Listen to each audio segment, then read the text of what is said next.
Shave minutes off your morning commute. Look sharp for your next board meeting. The new iPhone 17 Blade. Yes, you on the couch in the Hawaiian shirt. If you have 5 minutes, I can explain all of creation, who you are, who I am, who God is, and what we're doing here on Earth. Now, you can watch Stephen Hawking for 4 hours on the Discovery Network, and I guarantee you will know less about creation after 4 hours than you knew before you started watching. Okay, let me get started. I only have 5 minutes. Let me begin with an analogy. The great silent Indian master, Meherbaba, has said, "It is as though we are all billions and billions of tiny bubbles floating on the surface of a vast ocean. Each tiny bubble thinks it's separate from all the other bubbles, never realizing that they are all part of the ocean. In fact, they are the ocean itself." Okay, let's go back several billion years, 14.3 to be exact. God is in a state of unconsciousness. It is as though he's in a state of deep, deep sleep. Suddenly, he has an urge. To go to the bathroom? No, he has the urge to know who he is. With one tremendous sound, not a bang, all the matter and all the energy of the cosmos comes into being. The sound, or word, was We hear the word Om in every religion throughout the world. The Muslims say Amin. Christians and Jews say Amen. Hindus and Buddhists say Om, but it is the same word. It's actually a question. It means, who am I? To answer this question, God has put himself into every atom and every molecule of every gas, liquid, solid, of every moon, planet, star, and galaxy in the universe. God, who was one in his original state, has split himself into an infinite number of separate forms. Okay, here's God in the form of a moon or a planet, and he experiences himself to be, well, rock.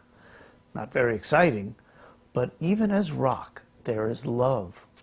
Gravity is actually a very primitive form of love. God, who was one in his original state, now experiences separateness and longs to be reunited with himself. Several billion years go by and all the moons and planets and stars are banging into each other. Basically, a cosmic pinball game. Eventually, things calm down on a few very special planets where the climate and atmosphere are just right to promote life. Liquids and minerals have merged together to form the very first life forms. Amoebas, protozoa, and our good friends viruses. Anyone remember Phyllis the amoeba on the Zachary Show? Now everyone has heard of Charles Darwin and the controversy over his theory of evolution. There really shouldn't be any controversy because along with physical evolution, there's also a spiritual evolution. God, or the soul, passes from one life form to another and experiences itself to be that life form. From fish, the soul passes on to become reptiles, frogs, snakes, birds. Small mammals appear, rodents, mice, rats. Then larger mammals, pigs, cows, horses, elephants, cats, dogs. What's important to note here is that at each evolutionary stage, as life forms become more and more complex, the soul experiences increased consciousness. The soul will then move on and be born as monkey, ape, and then finally man. In man, consciousness is complete. The only trouble is that God, in the form of man, is only conscious of this limited material world. He is not conscious of his all-knowing, all-powerful, all-loving oneness. All he sees is separateness. Remember the bubbles? To achieve the consciousness of oneness, the individual soul will be reborn hundreds and hundreds of times. As man and as woman, as mother, as daughter, as father, as son. You will be straight. You'll be gay. You'll be black. You'll be white. Democrat and Republican. You will live lives where you are enormously rich, and lives where you're stinking poor. You'll live a life full of happiness, happily married, beautiful kids. Then you will live a life where you're not so happy, lousy wife. You still have lots of kids, but no money, so everything is just plain lousy.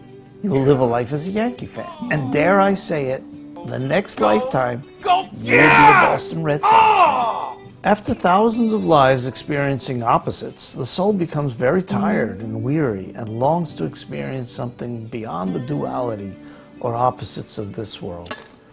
This is an important milestone. At this point, the soul starts a spiritual journey inward towards self-realization. Meherbaba called this involution.